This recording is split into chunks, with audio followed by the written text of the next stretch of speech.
Hey there guys, this is Jose and I'm here at the Welsh Shelter, and a lot of times we get people that come here for the first time and they don't know all the things that we do and just how big of a facility we have. So I'm going to kind of give you an idea of what we do here at the shelter. Right here, this is our adoption area.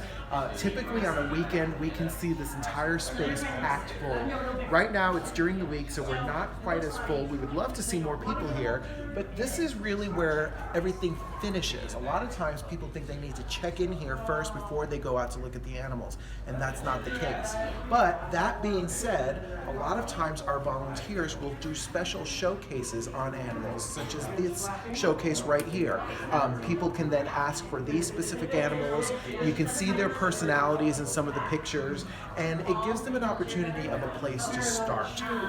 Once you walk through the facility, you can see that we don't traditionally look like a normal shelter when you first walk into our adoption area.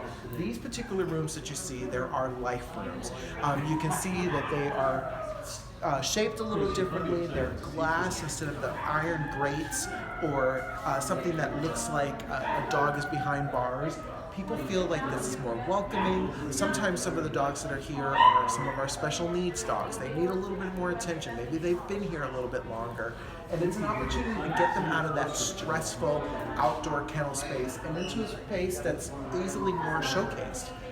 You can see as we move along that we've got all different types of kennels here, and people tend to feel a little bit more relaxed walking into a space like this and seeing a non-traditional kennel versus the ones that we do outside.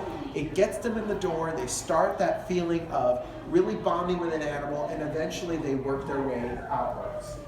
You can see in some of these kennels we've created these little portals so that the dogs that are a little bit larger have a place to walk in and out of. It gives them, again, a little bit more space. People can interact with them a little bit better than they would in some of the outdoor kennels, and we can point them in the direction that they need for their animal needs. Now let's go ahead and step outside so you can get an idea of just how large a facility that we have.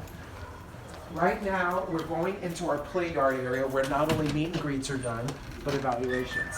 And so you'll see here that we have our play yard right here. This is where some of our evaluations are done. The dogs get to interact and mingle with one another, be social. We can monitor their behaviors. We can see whether or not they get along with people. We can see whether or not they get along with other animals. How do they accept correction, things of that nature. So this space is very vital to us. Now I'm gonna have you guys look and see, a lot of times people walk out here and they see these initial buildings and think this is all that we have. That is not the case. We have A through I, so there are 9 buildings for people to choose from.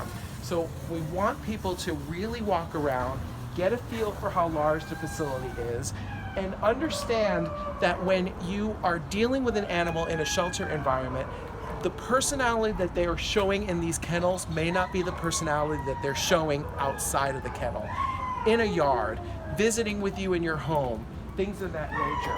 So we really encourage that intermingling of the human and the animal so that you can get a better idea of the animal that you're dealing with. This shelter alone takes in nearly 30,000 animals every year. And out of those 30,000 animals, we have been able to save 97% of them. That's an amazing task for a shelter of this size.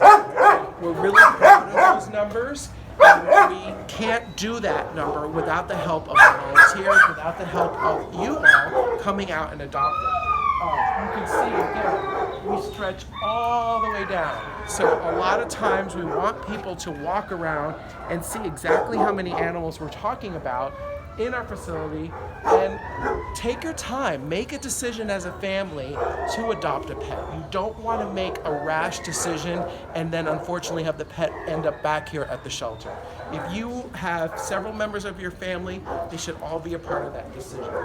Now, we only take in dogs and cats at this facility, and so a lot of times people want to know if they can do things like a hamster or a ferret. We don't take in those animals, so we saw most of our dogs. Here is our cat area. This is our cat gallery. We take in kittens, we have larger cats. Take a look at how big this particular feline is. And I've set up a space here that is strictly for the cats. It gives them a quieter atmosphere. It gives them a place for them to be themselves.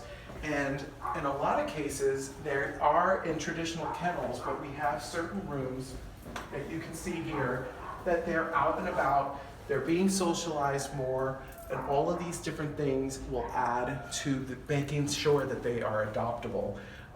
We want to be seen as the community shelter. We hope that people will consider us first when they're looking for an animal to add to their family. People are always surprised that we have a variety of breeds here and a variety of different types of animals, pretty much anything that's going to suit your needs. And I can't stress enough, by simply asking questions from our staff and our volunteers, we hope that you can find the pet of your dreams.